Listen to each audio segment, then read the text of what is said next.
Alright, so doing this weird voiceover now just to see if this works. Factoring polynomials when you have a quadratic that isn't factorable. So you're going to factor x cubed minus 9x squared minus 31x plus 15 when x plus 3 is a factor.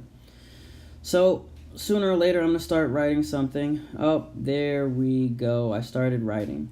This is really like the 6th time now that I've gone through this. You can tell by my voice I'm not happy about it. Alright? So we have this polynomial, and I'm giving you one factor. So you have to do the box division. Hey, you see me magically doing it right here to figure out what's going on. So I know I got to start off with x plus 3 because that's my factor. And I know that that part of the box holds x cubed. All right, so this needs to be an x squared for this whole thing to work. And underneath there, we need a 3x squared because that's what happens when you multiply it out. So I see these two boxes need to add up to that negative 9x squared. So I need to figure out what goes there. Haha, magically it's negative 12x squared. Sweet. So now I know, since that's a negative 12x squared, that little factor at the top has to be a negative 12x. Cool. And once I know that, I know that's negative 36x. Great. Now I have these two diagonal boxes that need to ultimately be negative 31x. So I'm going to see what happens here. And was I really, really smart? Oh, I did it. It became 5x. So now I see a plus 5 right there. And look at this. It's going to work out. 3 times 5 is 15. So cool. I'm in pretty good shape right now. I don't know what I'm doing next. I'm not sure what I was talking about in that video. Oh, I'm saying here we go. So now I have two factors. I have x plus 3, and I have x squared minus 12x plus 5. So I have these two factors, right? That's a linear factor, that x plus 3, because x is to the first power. But this second one, this x squared minus 12x plus 5, it's quadratic, because x is squared. If you graph that bad boy, it'd give you a parabola. All right, so, but there's a little bit of a problem with this quadratic right here.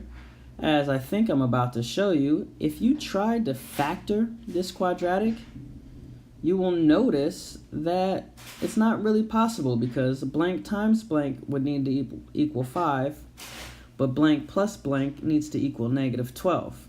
Well, as far as I know, there are no two numbers that I can multiply to get 5 and also add or subtract to get a negative 12. So that puts me in a pretty tough situation. So it is not factorable. What am I going to do? I don't know. Let's see what Mr. Bass does next. Oh, I'm going to move down the page, and I am going to probably talk to you now about completing the square. Yep, that's what's happening. So you should write this down. When a quadratic is not factorable, you should complete the square. Now we talked a bunch about completing the square earlier in class this year, so I'm not going to give you like everything about it, but I'll give you a real quick reminder of kind of some basics on what you should do. So the first thing is you're going to take that middle term, and I believe I'm going to tell you that you are going to cut it in half. Yep, look at that. I know what I'm doing. I'm awesome. Cut it in half. Then after you cut it in half, you're going to square it. And is that all I'm going to give you? Yeah, I think that's all I'm going to tell you right there. This voiceover thing is amazing. So you should make sure you get that written down. Cool. So you've done that. All right, so what am I going to do now? Yep, so I'm going to take this quadratic term, and I'm going to rewrite it down here, x minus 12x plus 5. Oh, but no, I'm not. I'm actually going to move that 5 over because I want to create some space. I'm not going to put it right there, so I'm going to move it over, and I'm going to follow my own directions. I'm going to take that middle term, cut it in half, which is negative 6. I'm going to take negative 6 and square it, which is what, 36. And now I have my important pieces. I have a plus 36. This new quadratic that I created is actually now factorable, which is great.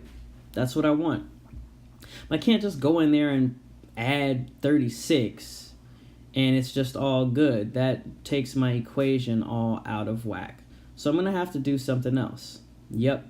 If I added 36, I'm going to go ahead and subtract 36. So it's really like I added 0. Magical. I know.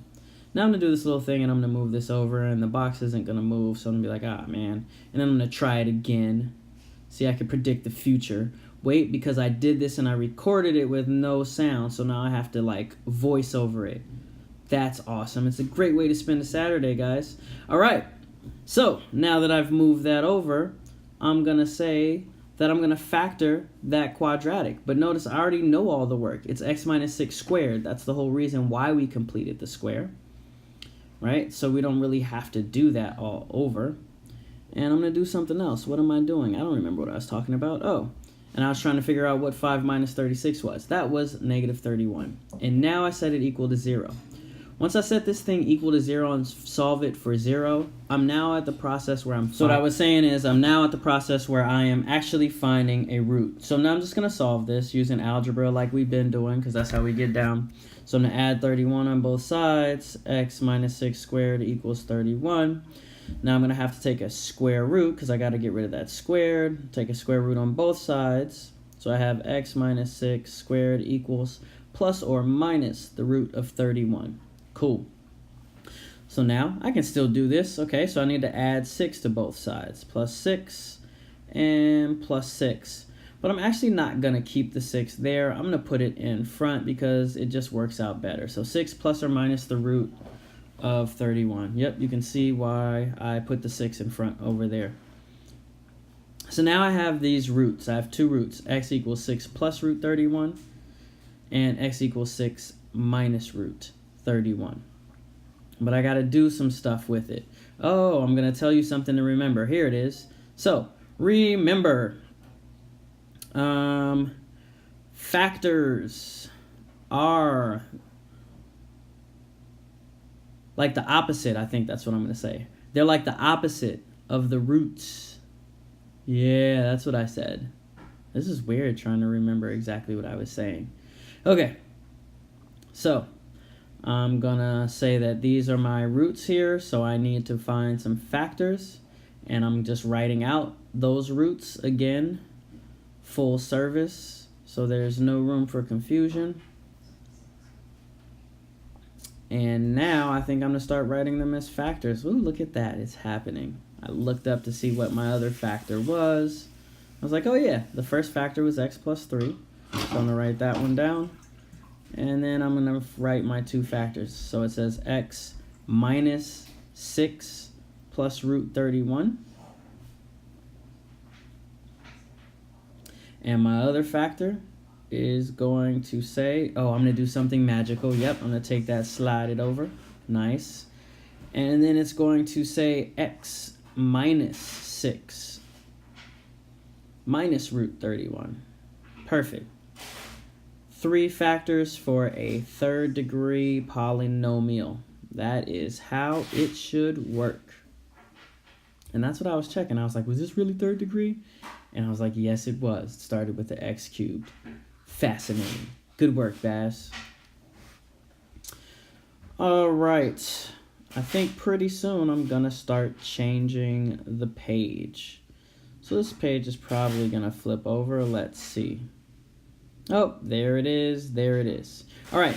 So now, second and last problem says, factor x cubed plus 7x squared minus 22x.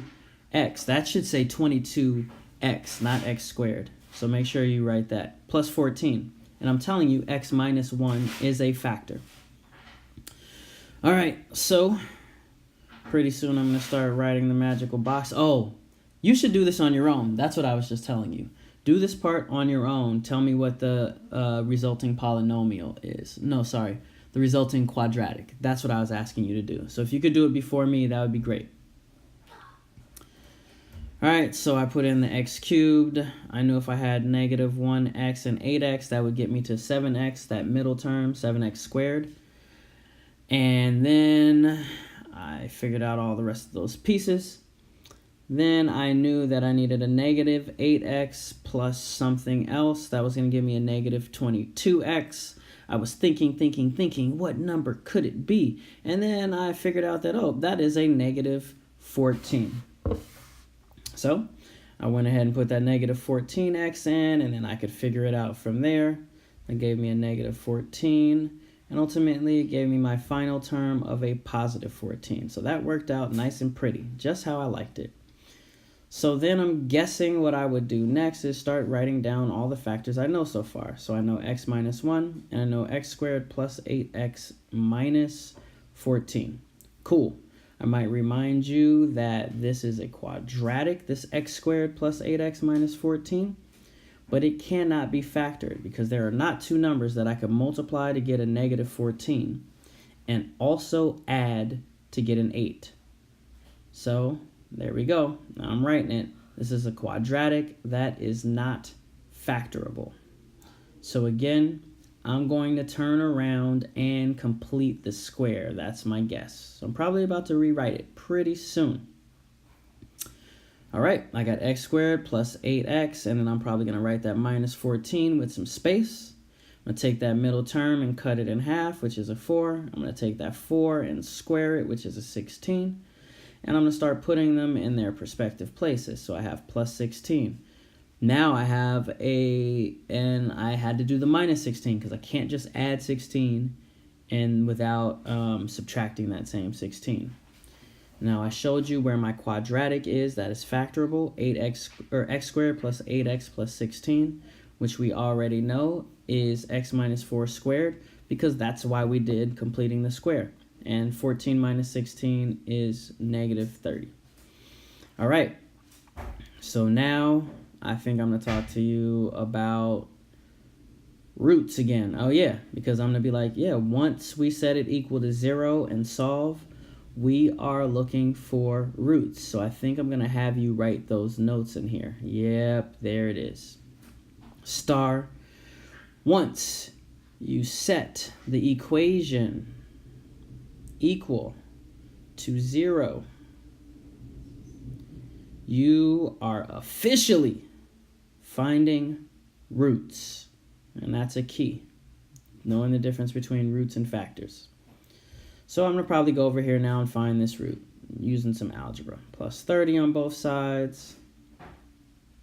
Now I got to take the square root to get rid of that squared. And I end up with x minus 4 equals plus or minus the square root of 30. Cool. Now I have to subtract 4, or excuse me, add 4 on both sides. X equals 4 plus or minus the square root of 30, which is 2 roots. Man, I think like me. This is great. It's 2 roots, but I need factors. So I have to do that kind of opposite mode thing that we had going on. So I'm going to start writing roots. I know my first root is x minus 4 plus root 30. My next one is x minus 4 minus root 30.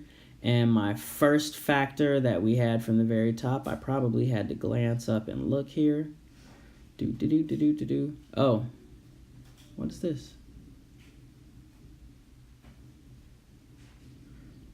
Root 2. Oh, yeah, I was telling you about how remembering, like if you had a root of 2, if you were going to find the factor, it'd be x minus 2. So for this one, right, I don't even pay attention to the root of 4. I don't even pay attention to the plus square root of 30. I just say, well, what if it was x equals 4? The root would be x minus 4. So that's how you get the two x minus 4s, plus and minus the square root of 30. So now I have fully factored it. I got that first one, and I'm going to turn this bad boy off. I'm out.